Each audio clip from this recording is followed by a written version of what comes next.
जय श्री श्याम, जय मंडकिया धाम। दोस्तों, आज की इस वीडियो में मैं आपको कार्तिक माह के शुक्ल पक्ष में तुलसी विवाह के दिन पड़ने वाली एकादशी यानी कि विष्णु प्रबोधनी एकादशी, देव प्रबोधनी एकादशी, देवोत्थान एकादशी, देव उद्धव एकादशी या देव उठनी एकादशी, कार्तिक शुक्ल एकादशी तथा प्रबोधनी एकादशी के नाम से जिस एकादशी को जाना जाता है, उस एकादशी का महात्म्य मैं आपको इस कथा के अनुसार बताने वाली हूँ। तो दोस्तों, ये एकादशी बड़े बड़े पापों का नाश करने वाली है। तो इसका महात्म्य आप सभी ध्यानपूर्वक सुनो।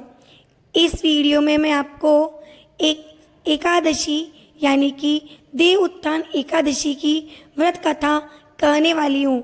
लेकिन कथा सुनने से पहले मैं आप सभी से रिक्वेस्ट कर रही हूँ, यदि आप सावरिया टेल्स चैनल पर नए हैं तो प्लीज़ चैनल को सब्सक्राइब कर दीजिए और वीडियो को लाइक करके ज़्यादा से ज़्यादा शेयर करिए।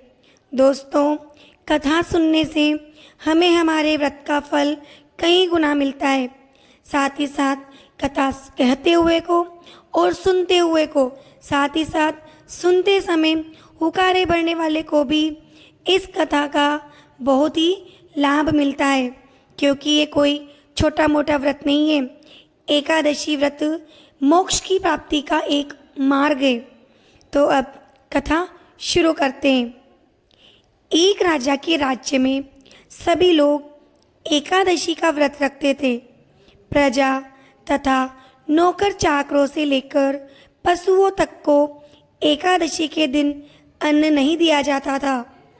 एक दिन किसी दूसरे राज्य का एक व्यक्ति राजा के पास आकर बोला, महाराज, कृपा करके मुझे नौकरी पर रख लें। तब राजा ने उसके सामने एक शर्त रखी कि ठीक है, तुम्हें नौकरी पर रख तो लेता हूँ, किंतु रोज़ तो तुम्हें खाने को सब कुछ मिलेगा, पर एकादशी को अन्न नहीं मिलेगा।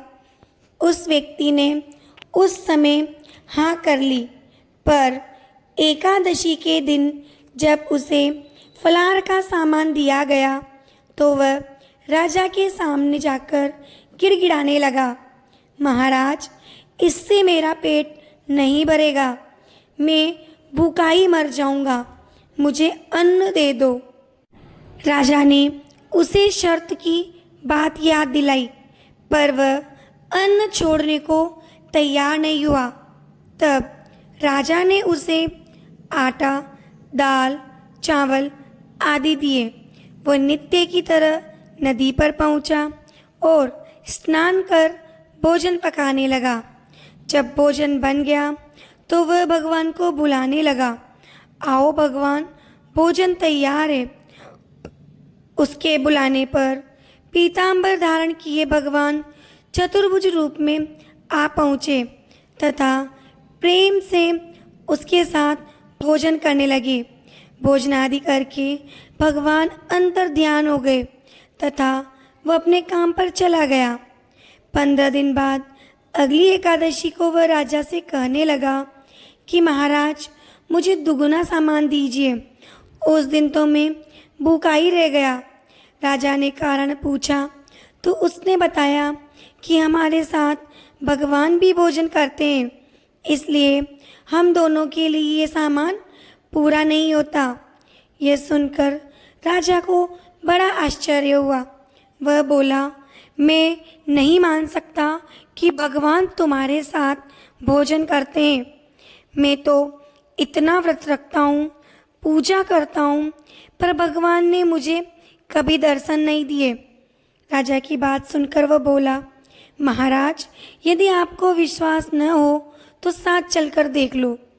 राजा एक पेड़ के पीछे छिपकर बैठ गया। उस व्यक्ति ने भोजन बनाया तथा भगवान को शाम तक पुकारता रहा, परंतु भगवान न आए।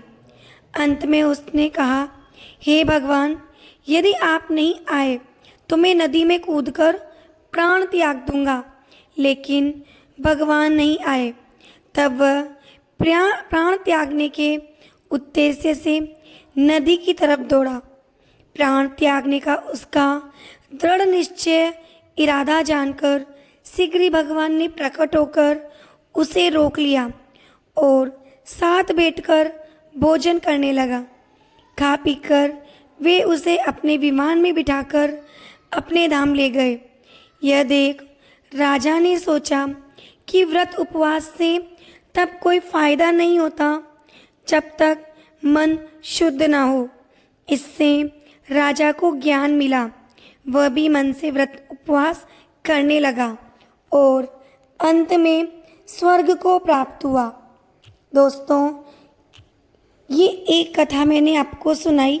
अब मैं आपको सबसे पहले तो मैं आपसे एक रिक्वेस्ट करना चाहती हूँ कि आपने अभी तक सांवरिया टेल्स चैनल को सब्सक्राइब नहीं किया है तो प्लीज़ चैनल को सब्सक्राइब कर दीजिए और वीडियो को लाइक करके ज़्यादा से ज़्यादा शेयर कर दीजिए। साथ ही कमेंट सेक्शन में ओम नमो भगवते वासुदेवाय जरूर लिख दीजिए।